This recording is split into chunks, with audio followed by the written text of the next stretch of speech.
opens with a glimpse of John's traumatic childhood. A young John silently watches as his father beats his mother and leaves to buy drugs. The story then shifts to the present, where John and Kreese have earned a few days off after capturing 7 deserters in the past 6 months. On the first day of their break, just as they're enjoying their time off, Kreese gets an urgent call from Park. "You need to leave immediately to catch the deserter Andrew," Park tells him before abruptly hanging up. Frustrated, Kreese questions Michael about the fairness of sending them on a mission during their leave. Annoyed, Michael accidentally hits Park with a racket, smirking, "Sorry, it slipped." John and Kreese then head to Busan, where they meet 2 other DP officers.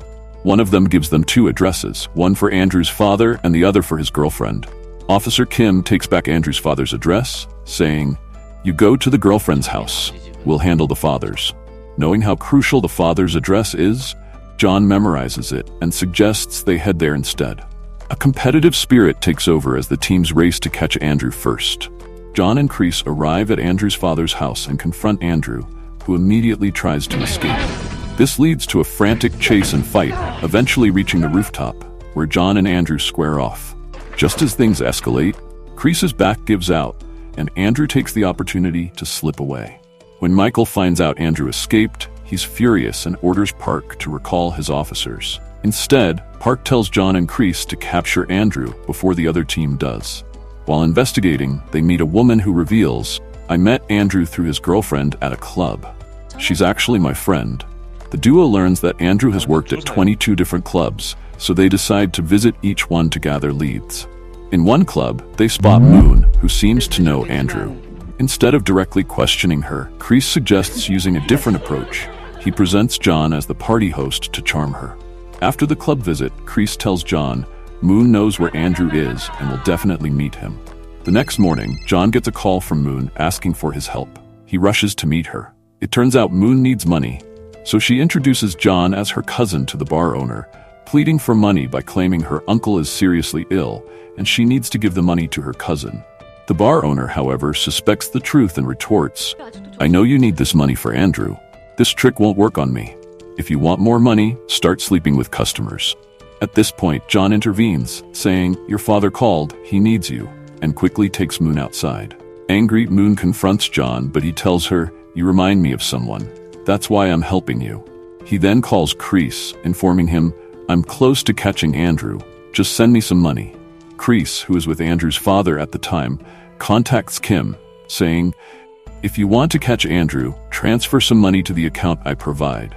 After receiving the funds, John gives the money to Moon, who leaves, followed by Kim and his team.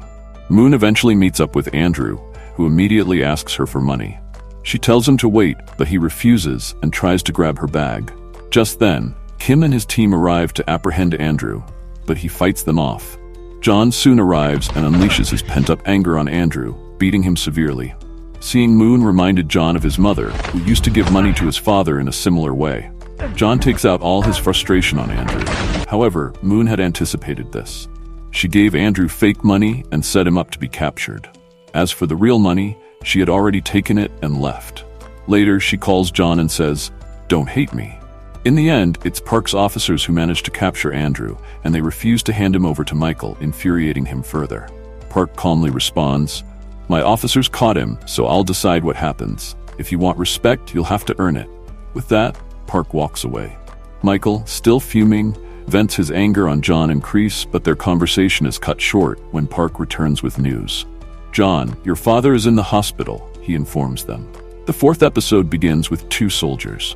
The senior one is harshly bullying the junior in an inappropriate way. The scene then shifts to John, who is at the hospital to visit his father. As soon as his father sees him, he demands money. His father had a minor accident, but is now completely fine. Disappointed, John leaves. Just then, he receives a message from Kreese, who is at John's home with his mother and sister. After finishing their meal, as John and Kreese are about to leave, John's mother forcibly puts some money in his pocket. John leaves without saying much to her. Meanwhile, a soldier jumps over a barbed wire fence and escapes. This fugitive's name is Harry. Kreese and John are assigned the case to track him down. They start by meeting Harry's friends, who reveal that Harry was obsessed with making money. There's a deadly helicopter drill called the Imperial Exercise. It's extremely dangerous, which is why no one did it more than once or twice. But it paid well. Harry had done it 4 times. They also discover that Harry loved batting and no one had ever beaten him at it. He often played a game where he had to choose the correct door out of 3. Next, they visit Harry's grandmother, but she mistakes Kreese for Harry. During the conversation, they find no leads. As for the grandmother, she still has a pending operation. She raised Harry, but her memory has weakened. Standing outside the house, Kreese and John are approached by a group of men who tell them to move. Kreese and John mock the fattest one in the group and then run off. Later, they meet Harry's college friends. John asks if Harry liked batting, but his friend denies it. John then asks about the 3-door game, known as the Monty Hall problem, which Harry was very fond of. Let me explain the Monty Hall problem. You have to choose the correct door out of 3. If you pick the first door, the probability of it being correct is 1/3. But if it's revealed that the 3rd door is wrong or non-existent, you now have 2 remaining doors. At this point, most people stick to their original choice, thinking the probability is now 1/2, but the actual chance of the first door being correct is still 1/3, while switching to the other door gives you a 2/3 chance. At that moment, Harry's friend hands them a phone, saying it's for them.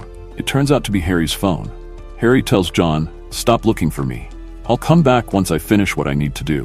Just then, John spots Harry nearby and chases after him, but they fail to catch him. After their failure, Park scolds them. Later that night, Kreese is on duty while John is thinking about Harry. Peter calls John outside and starts beating up the juniors, just as the seniors used to beat him. However, this time John is there. He stops Peter and tells the junior to stand up for himself. John explains to Peter, just because we endured it doesn't mean we should do the same. At that moment, their senior arrives. Without hesitation, he beats Peter severely and punishes him. Then, he orders John to hit a junior, but John refuses. The senior is about to strike John when Kreese steps in. He drags John into a room and starts making noises as if he's beating him. Hearing this, the senior assumes Kreese is teaching John a lesson and leaves. Once the coast is clear, John tells Kreese, "I know where Harry might be." He explains, the first door was when he joined the army for his grandmother. The second door was when he learned she needed to be hospitalized. The third door is that he wants to stay with her in the hospital to take care of her.